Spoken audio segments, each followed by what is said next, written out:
بسم اللہ الرحمن حدثنا ابو بکر بن الخلادی الباہلی حدثنا یحیی بن سعید عن شعبۃ عن ابن عجلان انبأ عون بن عبد الله عن عبد الله بن مسعود قال اذا حدثتكم عن رسول الله صلى الله عليه وسلم فظنوا برسول الله صلى الله عليه وسلم الذي هو اهناه واهداه واتقاه.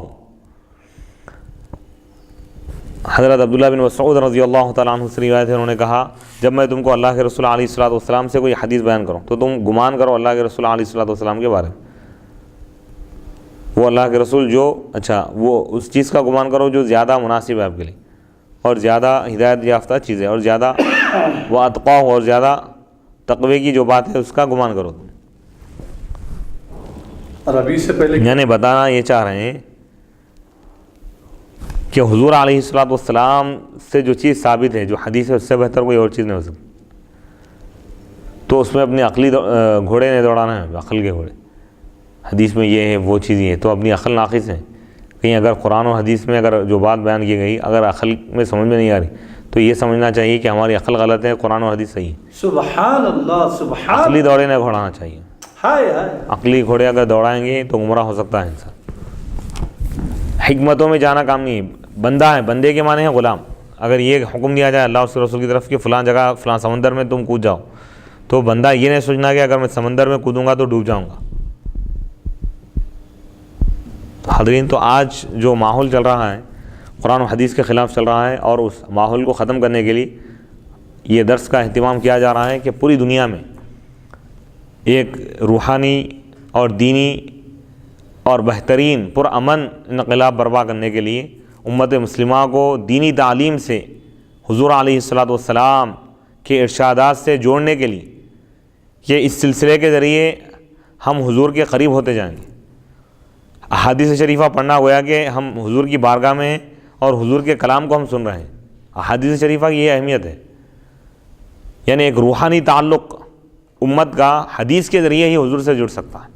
کیا بات ہے، سبحان اللہ سبحان اللہ. لیکن ہماری حالت یہ ہو گئی ہے مفتی صاحب کہ دیکھیں اب صحابہ کا عمل 2 احادیث آپ بیان کیے، دیکھیں اتنے پیارے احادیث جو پوری امت کے لیے کیا. اور اس میں اہم چیز یہ ہے اب ہمارے ماحول میں یہ ہو گیا ہے کہ ہم سامنے والے کے درجے کو دیکھ رہے ہیں کہ دنیاوی کیا پوزیشن پہ، ارے ان M L A M P ہے، اگر میں کچھ بول دوں گا تو میرا کیا ہوگا. یہ ایمان کے خلاف بات ہے. ہم کو دنیا والوں کو دیکھنا نہیں ہے. عہدہ دینے والا، درجہ دینے والا، دولت دینے والا، موت اور حیات دینے والا، فائدہ اور نقصان پہنچانے والا اللہ ہے. ہم اللہ اس کو رسول کو راضی کریں گے تو دنیا کی کوئی طاقت، کوئی حکومت، کوئی بادشاہ آپ کو ذرا برابر نقصان نہیں پہنچا سکتا. ہمارے پیش نظر اللہ اس کے رسول کی رضا ہونا چاہیے. حق بات بیان کریں.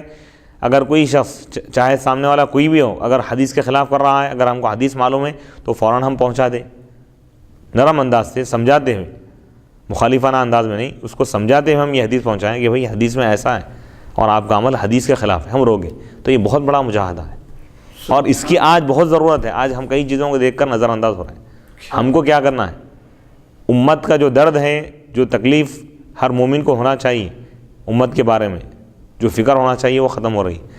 ہر انسان اپنے ذات کے بارے میں سوچ رہا ہے کہ بھئی بس میں عمل کر لیا، میں نیکی پر چل رہا ہوں، میں سیدھے راستے پر چل رہا ہوں. ایسا نہیں. حضور فرمائیں کہ تم امر بالمعروف کرو، بھلائی کا حکم دو اور برائی سے روکو. کنتم خیرا. ابھی آپ جو احادیث بیان کیے اس میں امت کے لیے تعلیم یہ بھی ہے مفتی صاحب کہ تم بے عمل اگرچہ کہ مومن ہیں، ایمان والے ہیں، مسلمان ہیں، کافروں سے تو دوستی کرنے کا ہے ہی نہیں. قرآن میں خود اللہ واضح طور پر ارشاد فرما دیا. اور اگر مومن و مسلمان سے بھی تم ایسے ہی مومن و مسلمان متقی لوگوں سے دوستی کرو جو دین اور شریعت پر عمل کرنے والے ہوں، اور جو لوگ بے عمل ہیں ان کی صحبت سے بھی دور رہو. یہ صحابہ کے یہ عمل سے یہ بات صاف صاف معلوم ہو رہی ہے کہ ہمارے ساتھی جن کے ساتھ ہم اٹھتے اور بیٹھتے ہیں وہ ساتھی دوست بھی ایسے ہونا چاہیے جو قرآن اور حدیث پر عمل کرتے ہوں. ان کا کوئی کام بھی حدیث اور قرآن کے خلاف نہ ہو. اگر خلاف جا رہا ہے تو ہم ان کو آگاہ کر دینا چاہیے، بھائی تمہارا یہ عمل قرآن و حدیث کے خلاف. اگر تم اپنی اصلاح کر لیے، اس بات کو مان لیا، ٹھیک ہے. اگر نہیں مان رہے تو میں آپ کے ساتھ نہیں رہوں گا. جیسا کہ حضرت عبادہ بن صامت نے کیا، عہدہ چھوڑ دے کے مدینہ منورہ چلے گئے. پوری سرزمین. اب یہاں پہ سوچنے کی بات یہ ہے، چاہے تو انہوں اپنا محلہ یا شہر بدل سکتے تھے نا. ریاست بڑی ہے، وہ ریاست چھوڑ کے دوسری ریاست یا کسی اور شہر میں بھی جا سکتے تھے آپ، لیکن آپ وہ پورے علاقے کو چھوڑ دیا، وہ پوری ریاست کو. سبحان اللہ، سبحان اللہ، ہائے ہائے ہائے. اور پھر جو حضرت عمر فاروق رضی اللہ عنہ مفتی صاحب جو ارشاد فرمائیں، حضرت عمر فاروق رضی اللہ عنہ کہ تمہارا وہ زمین میں رہنا ضروری ہے. تو آپ کے اس ارشاد سے یہ بھی معلوم ہوا کہ اللہ والے صحابہ اللہ کے قرآن و حدیث بیان کرنے والے جانے رہیں گے جس سرزمین پہ، وہ بری زمین ہے، کیونکہ حدیث بیان کیے تھے وہ. حضور کی حدیث جہاں بیان نہ کی جائے وہ بدترین سرزمین ہے. اور جو حدیث پڑھنے والے سننے والے اگر نہ ہو، اس کام کو انجام دینے والے نہ ہو، خود حدیث سے ثابت ہے. سبحان اللہ، سبحان اللہ، ہائے ہائے، کیا بات ہے. اور ہم جو قرآن و حدیث کو محدود جو سمجھتے ہیں، خالی ممبر میں یا محراب میں ہی یہ بیان کرنا ہے، درسگاہوں میں، مدرسوں کے جو جماعتیں ہیں، کلاسز ہے، عالم کورس ہے، اسی میں بیان کرنا ہے، خطبہ نکاح میں ہی بیان کرنا، ایسا نہیں ہے. صحابہ کا معمول یہ تھا کہ اگر بازار میں جاتے اور وہاں پہ تاجروں کو دیکھتے کہ قرآن و حدیث کے خلاف اگر وہ جا رہے ہیں تو وہیں ٹھہرے ٹھہرے حدیث بیان کر دیتے کہ یہ چیز، یہ کاروبار صحیح نہیں ہے، یہ طریقہ صحیح نہیں ہے، احادیث بیان کر دیتے.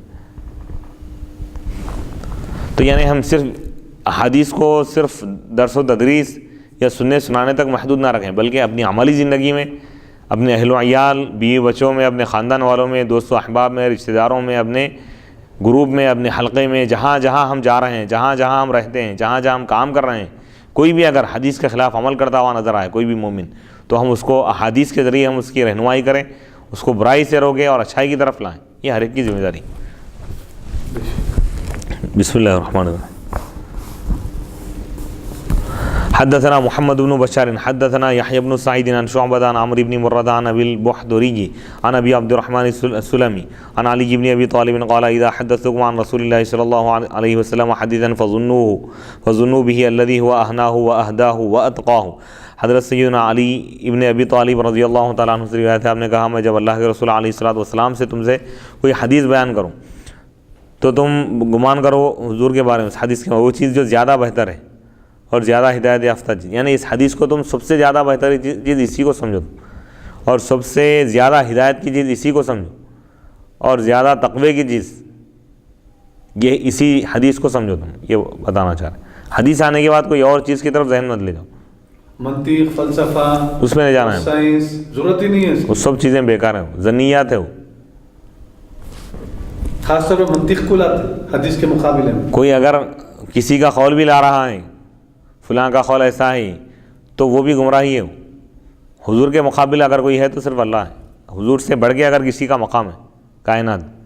ہاں حدیث کے مقابلے اگر آپ قرآن کی آیت لا سکتے ہیں، حدیث کے مقابلے میں آپ آج کل کے کسی شخص کی کوئی بات لا لے رہے ہیں تو اس کا اعتبار نہیں. حضور فرما دیے تو بس وہی ہے، قول فیصل ہے، وہ حرف اخیر ہے ہمارے لیے. کہ حضرت علی رضی اللہ عنہ حضرت فرما رہے ہیں کہ اس سے بہتر کوئی اور چیز نہیں ہو سکتی.